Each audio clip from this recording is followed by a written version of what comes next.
Hello and welcome to the session on Java programming. इस session को शुरू करने से पहले हम रिकैप करेंगे अपने प्रीवियस वीडियो सेशन का।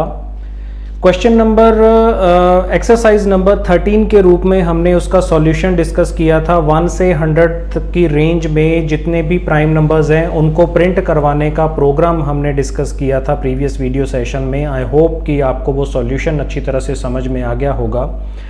आज के इस वीडियो सेशन में आइट्रेशन स्टेटमेंट को आगे बढ़ाते हुए हम तीसरे लूप कंस्ट्रक्ट की ओर शिफ्ट करेंगे और आज हम डिस्कस करने वाले हैं डू वाइल लूप। तो अगर हम तीनों लूप्स का आपस में कंपैरिजन करें, फॉर लूप और वाइल लूप से कंप्लीटली डिफरेंट है डू वाइल लूप, क्योंकि वाइल लूप और फॉर लूप जो हैं वो कंडीशन यानी कि क्राइटेरिया को चेक करने के बाद अपनी बॉडी को एग्जीक्यूट करते हैं। यानी आइट्रेशन स्टेटमेंट्स जो उसकी बॉडी में लिखी गई हैं वो तभी एग्जीक्यूट होंगी जब उसका क्राइटेरिया सही होगा या मैच करेगा दिए गए क्राइटेरिया से। लेकिन डू वाइल लूप एकमात्र ऐसा लूप है जो गलत कंडीशन होने पर भी कम से कम एक बार तो एग्जीक्यूट होगा ही होगा, यानी ये हर सिचुएशन में एक बार एग्जीक्यूट जरूर होता है। तो इसके सिंटैक्स में इनिशियलाइजेशन से स्टार्टिंग होगी, डू से स्टेटमेंट को हम शुरू करेंगे। इसमें आइट्रेशन स्टेटमेंट्स को लूप बॉडी में लिखा जाता है, फिर स्टेप मेंशन करते हैं और फिर उसके बाद वाइल सबसे लास्ट में क्राइटेरिया मेंशन किया जाता है। तो क्योंकि इसमें कंडीशन सबसे लास्ट में चेक होती है और लूप बॉडी पहले एग्जीक्यूट हो जाती है, इसी वजह से जो स्टेटमेंट्स हैं वो एक बार एग्जीक्यूट ज़रूर होती हैं, मतलब कि हमें आउटपुट ज़रूर मिलता है। इसमें भी वाइल लूप की तरह स्टेटमेंट्स अलग अलग जगह पर हैं, इसलिए इसमें भी थोड़ा सा केयर रखने की ज़रूरत है कि हम सभी स्टेटमेंट्स को उनकी सही लोकेशन पर इंसर्ट ज़रूर करें। तो इसको प्रैक्टिकली इम्प्लीमेंट करने के लिए क्वेश्चन नंबर 28 में हम डिस्कस करने वाले हैं वाइल लूप, जो कि हम नॉर्मली प्रीवियस लूप्स में भी करते आ रहे हैं। 1 से 10 तक की काउंटिंग को डू वाइल लूप से हम कैसे प्रिंट कर सकते हैं उसके बारे में हम पहले डिस्कस करेंगे। तो यहाँ पे हमें जस्ट सबसे पहले तो एक वेरिएबल डिक्लेयर करना है।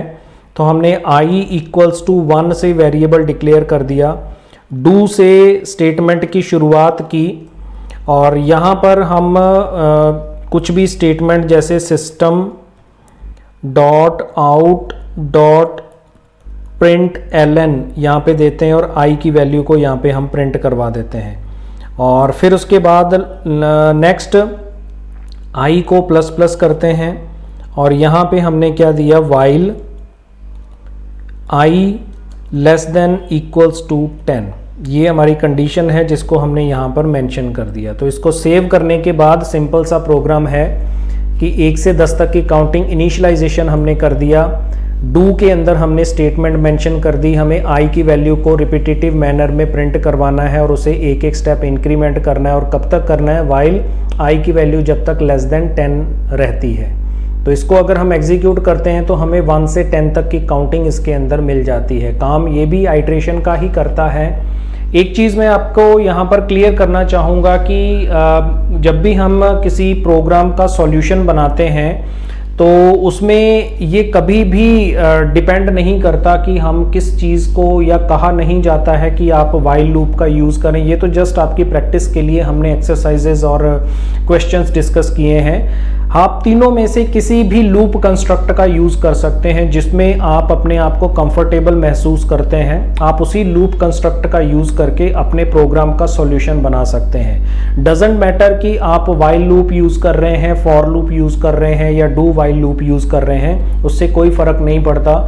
मेन जो फ़र्क पड़ता है वो है कि आप सॉल्यूशन जनरेट कर पाए हैं या नहीं। तो ये इसका पहला एग्जाम्पल था।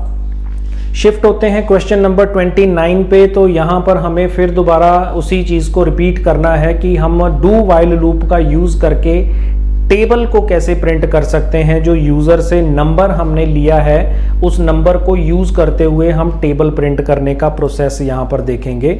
तो इसमें हमने एक वेरिएबल यूज़ करना है। तो यहाँ पे हमने सपोज एक n वेरिएबल लिया और उसके बाद यहाँ पे हमें स्कैनर क्लास के लिए ऑब्जेक्ट बनाने की ज़रूरत होगी। sc equals to new scanner और यहाँ पे हम देते हैं system.in, ये हमने यहाँ पर मेंशन कर दिया।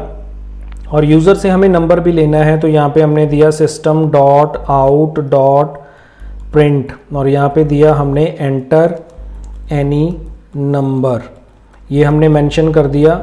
और ये नंबर हम क्या कर रहे हैं, n के अंदर इनपुट करवा रहे हैं sc.nextInt का यूज़ करते हुए। तो nextInt हमने इम्प्लीमेंट किया और हमारे पास नंबर आ गया। और यहाँ पे जस्ट हमें क्या करना है, इसको मल्टीप्लाई कर देना है n के साथ, बाकी सब कुछ सेम रहेगा, उसमें कोई चेंजेस नहीं है। ये सिंपली क्या करेगा, टेबल प्रिंट करेगा उन वैल्यूज़ का मल्टीप्लाई करने के बाद i के साथ उस नंबर को मल्टीप्लाई करते जाइए 1 से 10 तक, ये चल ही रहा है। इसके साथ अगर हम 7 को मल्टीप्लाई करेंगे तो 7, 14, 21, 28 इस तरीके से ये वैल्यू 70 तक रन हो जाएगी। इसको अगर हम रन करते हैं, नंबर मांगा गया, 7 इनपुट किया, तो ये 7 का टेबल जो है वो प्रिंट हो गया हमारे सामने आउटपुट के रूप में। तो ये टेबल प्रिंट करवाना अगर हम चाहें तो जैसे कि हमने वाइल लूप के अंदर किया था, पूरे फॉर्मेट में अगर आप टेबल को प्रिंट करवाना चाहते हैं तो पूरे फॉर्मेट में भी टेबल को प्रिंट करवाया जा सकता है। ये डिपेंड करता है अपनी चॉइस के ऊपर कि हम किस तरह से आउटपुट को रिप्रेजेंट करते हैं। तो मेनली सबसे इंपॉर्टेंट चीज़ यही होती है कि आउटपुट आपका जितना बेटर होगा, आपका सॉल्यूशन उतना ही सक्सेसफुल माना जाता है। तो यहाँ पे हम जस्ट कंसेप्ट को सीख रहे हैं कि किस तरह से डू वाइल लूप का यूज़ करके हम इस टेबल को क्रिएट करने का प्रोसेस पूरा कर सकते हैं। तो क्वेश्चन नंबर 29 और 28 आज के इस सेशन में हमने डिस्कस किए हैं। आई होप कि आपको ये डू वाइल लूप के दोनों एग्जाम्पल्स अच्छी तरह से समझ में आ गए होंगे। टाइम है एक एक्सरसाइज का, एक्सरसाइज नंबर 14 के रूप में हमें कैलकुलेट करना है फैक्टोरियल नंबर जो उस दिए गए नंबर का कैलकुलेट होना चाहिए, और यहाँ पर हमें डू वाइल लूप का यूज़ करना है इस बार। पहले इससे प्रीवियस भी हम फैक्टोरियल नंबर को कैलकुलेट कर चुके हैं। वाइल लूप में हमने पॉजिटिव और नेगेटिव दोनों तरीकों से फैक्टोरियल नंबर को कैलकुलेट करना सीखा था। इस सेशन में भी आप ट्राई कीजिएगा कि उसे पॉजिटिव और नेगेटिव दोनों तरीकों से अगर आप करना चाहें तो किस तरीके से उसका सॉल्यूशन बनाया जा सकता है। तो इसके सॉल्यूशन के साथ हम नेक्स्ट वीडियो सेशन में फिर मिलेंगे। तो इस वीडियो में फिलहाल इतना ही। Thanks for watching, keep on learning with us, stay tuned for upcoming video and always stay blessed.